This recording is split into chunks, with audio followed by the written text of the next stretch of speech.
I'm sitting on my couch, knees pulled up to my chest, phone glowing in my hand like it's mocking me.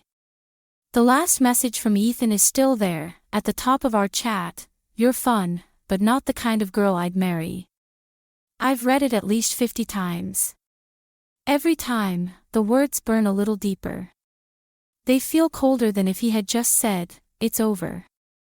Because what he really meant was, you're good enough to love, just not good enough to keep. I thought we were perfect. I thought he saw me, not my past, not my mistakes, not the stupid choices I made in my early 20s. But one stupid conversation destroyed everything. One question I should have lied about. One truth I thought would bring us closer, but instead ripped us apart. I set my phone down and stare out at the city lights, the hum of cars below mixing with the ringing in my ears. I can still see the exact moment it happened, the way his eyes changed, how his laugh died mid-sentence. This isn't just about one man, this is about every man before him. Every choice I made thinking I was just living my life. Every night I told myself, it's just fun, it doesn't matter. Every time I thought being honest would make someone love me more. The thing is, I wasn't some reckless teenager when I met Ethan. I was 28. I'd dated, I'd had my share of relationships, some short, some long. I didn't think that made me unworthy of being a wife. If anything, I thought it made me wiser, more ready for love. But apparently, to Ethan, it made me something else entirely. And here's the part that kills me, when we first met, he did make me feel like I was the only woman in the world. We met at a friend's rooftop party on a warm summer night. He was different from the guys I'd known before, tall, confident, with this calm way of listening like he actually cared what I was saying. I remember thinking, finally. A man who doesn't just see me as a checklist. For weeks, he made me believe in the kind of love you read about in novels. Little coffee shop dates, late-night drives where we'd park somewhere quiet and talk about our dreams. He'd brush my hair out of my face and tell me I had the kind of smile that makes people stay. I thought he saw my heart. Turns out, he was only waiting to hear my number. And when he did, everything changed. Before Ethan, my love life was complicated. Not disastrous, not scandalous, just full. I'd had boyfriends who swore they loved me, only to cheat when the next shiny thing came along. I'd had short flings with guys I knew weren't serious material, but I told myself it was fine because I wasn't looking for forever back then. There were late-night hookups that turned into nothing, and relationships that dragged on months longer than they should have because I didn't know how to let go. But I wasn't ashamed of it. At least, not then. Those experiences taught me what I wanted, what I hated, what I would never tolerate again. Then came Ethan. We met at a rooftop birthday party for one of our mutual friends. It was one of those humid summer nights where the air feels heavy but electric, the city skyline glittering like it's part of the celebration. I was leaning against the balcony railing, sipping a drink, when he walked up. He didn't try a cheesy line. He didn't scan me up and down like I was an item on sale. He just asked how I knew the birthday girl. His voice was warm, steady. And when I answered, he actually listened. Not just nodding, not waiting for his turn to talk, actually listening. We spent the rest of the night talking in a corner, laughing over shared stories about awkward first dates and swapping our favorite hidden spots in the city. The next morning, I had a text from him. That was the best part of my night. Coffee soon. And just like that, we were in our own little world. Ethan was different from the men I'd known before. He was ambitious, not just in his career, but in the way he wanted to build a life. He planned things, from romantic little coffee shop dates to weekend getaways that made me feel like we were already a team. He'd pick me up after work just to take me for ice cream, or drive across town to bring me soup when I was sick. For the first time, I remember telling my best friend, I don't feel like I have to play games. Still, there were moments, tiny ones, that I brushed off.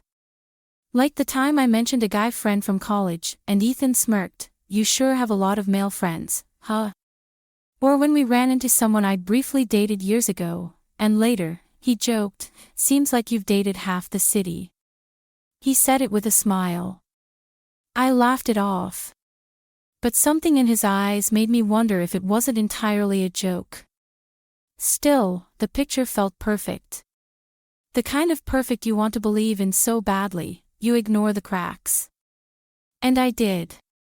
It was one of those nights that felt like pure comfort. We'd ordered takeout from our favorite Thai place, the one where the owner always slipped extra spring rolls into the bag. A half-empty bottle of wine sat between us, music playing low in the background. We were curled up on the couch, talking about everything and nothing. Childhood memories, dream vacations, the kind of random conversation you have when you're completely at ease with someone. Somewhere between laughing about his disastrous high school haircut and debating the best road trip snacks, the conversation turned toward relationships. "How many serious ones have you had?" he asked casually, sipping his wine. I shrugged. "A few, maybe 4 that really mattered." He nodded, looking thoughtful. Then his eyes narrowed slightly. "Okay, but what about overall?" I hesitated, my fingers tightening around my glass. "Overall, what?" "You know," he said with a half-smile. "Your number." The word hung in the air, heavier than it should have been. I could have lied. I could have given him a safe, socially acceptable answer. But Ethan had always said he valued honesty. So I took a breath and told him. The smile disappeared from his face. His head tilted slightly, as if he was trying to process something unpleasant. "Wow," he said slowly. "I didn't think you'd, been with that many." The way he said it, like it was some kind of flaw, made my chest tighten. "Is that a problem?" I asked carefully. He leaned back, his jaw tense.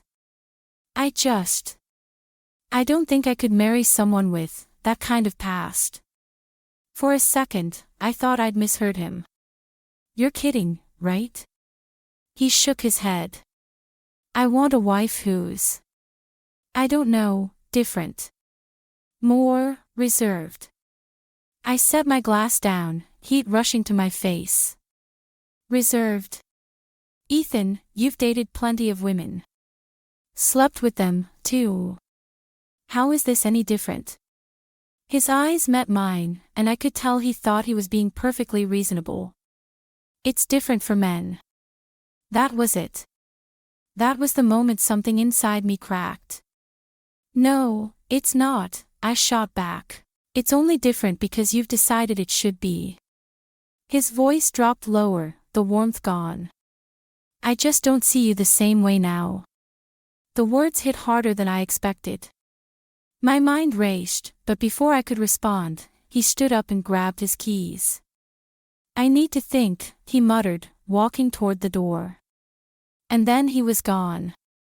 The first day after he left, I told myself he just needed space. By the third, I was refreshing my messages every hour. Nothing.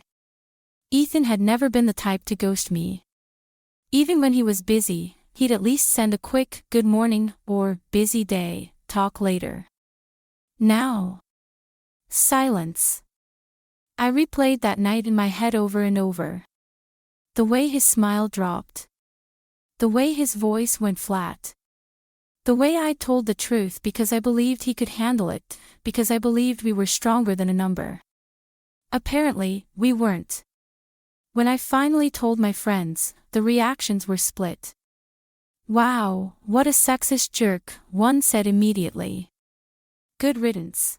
Another hesitated before saying, "I mean, a lot of guys care about that stuff. You have to know that." That one stung. Because maybe they were right. Maybe I should have known better. I started thinking about every choice I'd made in the last decade. Every relationship I'd entered too quickly, every night I'd told myself didn't matter. I'd always believed those moments were just part of life, not something that would follow me like a shadow. But now, it felt like every one of them had led me here. Alone. By the end of the week, I broke and texted him, "Can we talk?" Hours later, I got a reply. Just one word, "busy." It was like a punch in the chest. I tried again the next day. This time, it took him a full day to respond. Not a good time. The warmth, the easy affection, gone. In its place, something cold and sharp. Then, the real hit came. A mutual friend texted me out of the blue, "Hey, just so you know, Ethan's been talking about you. You might want to clear the air." My stomach dropped. "Talking how?" I typed back. There was a pause before the reply came. "He's been saying you're fun but not wife material. That you're not the type of woman a serious man marries." I stared at the screen, my hands trembling. Not only had he judged me, he'd made me a story to pass around, something for people to nod and smirk about over drinks. And in that moment, I realized, this wasn't just about us anymore. This was about my name, my worth, my dignity. And I wasn't sure I'd ever get those back. A month passed. Ethan was still a ghost in my life. No calls, no messages, just whispers through mutual friends that he'd moved on. I tried to pretend I didn't care, but the truth was, every time his name came up, my chest tightened. Then one afternoon, my phone buzzed with a text from my friend Marissa, "You're not gonna believe who Ethan's dating." I braced myself. The name she sent back meant nothing to me, until I looked her up on Instagram. She was gorgeous. Flawless skin, big bright smile, pictures of weekend getaways and rooftop dinners. But then I noticed something else, a few familiar faces in her tagged photos. One of them was a guy I'd gone on a couple dates with years ago. And I remembered exactly what he told me about her. Let's just say, her past wasn't exactly the reserved wife material Ethan claimed to want. In fact, from what I remembered, it looked a whole lot like mine. Only difference. She didn't tell him. 2 weeks later, Marissa filled me in on the gossip. Apparently, Ethan had confided to one of their mutual guy friends that he wasn't sure if he could fully trust women anymore, but that he was trying to make this one work because she's special. He even said he thought he could help her be different. Help her be different. Like she was some project. I should have been angry. Instead, I just felt tired. And then came the real twist. 3 months into their relationship, word got around that Ethan's special girlfriend had cheated on him with one of his closest friends. Not just once, either. It had been going on for weeks before he found out. When Marissa told me, I didn't feel the rush of petty satisfaction I thought I would. I didn't even feel vindicated. I just felt a deep, almost painful clarity. Because it was never about my body count. It was never about numbers or some imaginary line between fun and wife material. It was about him. His insecurity. His need to feel superior, to be in control. I realized then that no matter what my past had been, even if I'd been the most reserved woman in the world, he would have found another reason to make me feel less. And the irony. The very thing he judged me for had just walked into his life wearing a prettier dress and told him exactly what he wanted to hear. Until she didn't. Present day. The city outside my window hasn't changed, but I have. It's been months since I last saw Ethan, and yet his words still echo in my head sometimes, not because I miss him, but because they force me to see myself through someone else's distorted lens. For weeks after we broke up, I let his judgment eat at me. I started looking back at my own life with shame, replaying choices I once felt confident about, now wondering if they made me less in the eyes of others. I let one man's opinion outweigh years of growth, lessons, and self-discovery. And here's the hardest truth to admit, I do regret some of my past choices. Not because of morality. Not because I think I'm damaged. But because those choices gave the wrong people the power to use them against me. They became ammunition in someone else's hands. That's the part no one tells you about. It's not always the mistakes themselves that hurt the most, it's the way people twist them to fit their own insecurities. When I think about Ethan now, I don't feel heartbreak. I feel relief. Relief that I didn't marry a man who only wanted the version of me he could approve of. Relief that I didn't spend my life defending who I was before him. Because if someone's love is conditional, if it comes with a list of what you can and can't be, what you can and can't have done, it's not love. It's control wrapped in affection. The irony still makes me shake my head. He found someone with the same past he judged me for, only she lied about it. He thought that made her better. And then she proved she was just human, like all of us. So I'm done apologizing for being human. I'm done letting my history be a weapon against me. I'll carry my lessons forward. I'll be more mindful, not because I'm ashamed, but because I know the wrong people will use anything they can to make you feel small. But I'll never again let someone make me feel like my worth depends on their comfort with my truth. And maybe that's the lesson here, not just for me, but for anyone who's ever been made to feel less than because of their past.